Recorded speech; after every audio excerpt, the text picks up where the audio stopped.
تبارك الذي بيده الملك وهو على كل شيء قدير الذي خلق الموت والحياة ليبلوكم أيكم أحسن عملا وهو العزيز الغفور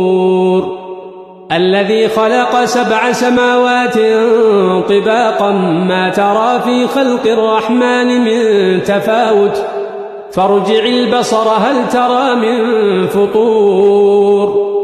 ثم ارجع البصر كرتين ينقلب إليك البصر خاسئا وهو حسير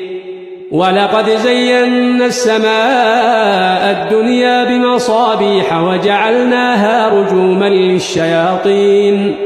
وأعتدنا لهم عذاب السعير وللذين كفروا بربهم عذاب جهنم وبئس المصير